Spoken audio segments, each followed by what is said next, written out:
হয় শান্তি নয়তো ইরানের জন্য অপেক্ষা করছে আরও ভয়াবহ ট্র্যাজেডি। এই সতর্ক হুঁশিয়ারি দিয়েছেন মার্কিন প্রেসিডেন্ট ডোনাল্ড ট্রাম্প। শনিবার রাতের বিমান ও ক্ষেপণাস্ত্র হামলায় ইরানের 3টি গুরুত্বপূর্ণ পারমাণবিক স্থাপনা ধ্বংস করার পর রোববার জাতির উদ্দেশ্যে দেয়া ভাষণে তিনি সরাসরি ইরানকে হুঁশিয়ার করেন। প্রেসিডেন্ট ট্রাম্প বলেন, এই অবস্থা আর চলতে পারে না। হয় শান্তি আসবে, নয়তো ইরানের জন্য এমন এক বিপর্যয় অপেক্ষা করছে যা গত 8 দিনে দেখা ঘটনাগুলোর চেয়েও ভয়ঙ্কর হবে। তিনি আরও বলেন, মনে রাখবেন, আমাদের হাতে এখনো অনেক লক্ষ্যবস্তু রয়ে গেছে।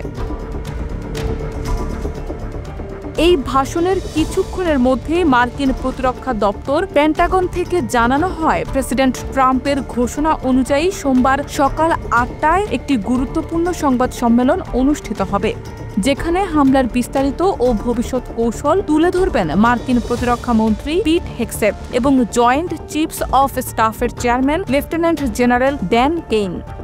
বিশ্লেষকদের মতে, প্রেসিডেন্ট ট্রাম্পের ভাষণে মধ্যপ্রাচ্যে নতুন যুদ্ধের দ্বার উন্মুক্ত হওয়ার আশঙ্কা তৈরি হয়েছে, বিশেষ করে যখন তিনি বলেন, আমাদের বাহিনী এখন সর্বোচ্চ প্রস্তুতিতে রয়েছে। তখন এটি কেবল একটি রাজনৈতিক বার্তা থাকে না, হয়ে যায় সামরিক প্রস্তুতির ঘোষণা।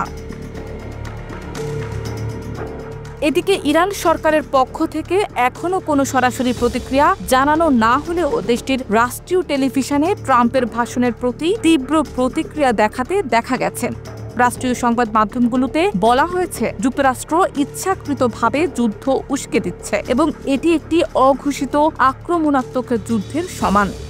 ইরানের পার্লামেন্টেও আজ এক জরুরি অধিবেশন ডাকা হয়েছে এবং বিভিন্ন নিরাপত্তা সংস্থা ও রেভলিউশনারি গার্ডকে সর্বোচ্চ সতর্ক অবস্থায় রাখা হয়েছে।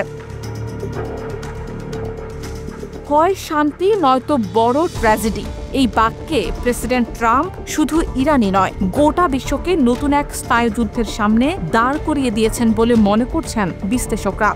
ইরানের পারমাণবিক স্থাপনায় মার্কিন হামলা এবং এরপর দেয়া এই আল্টিমেটাম প্রমাণ করে যুক্তরাষ্ট্র এখন আর কূটনৈতিক পরিসরে থেমে নেই।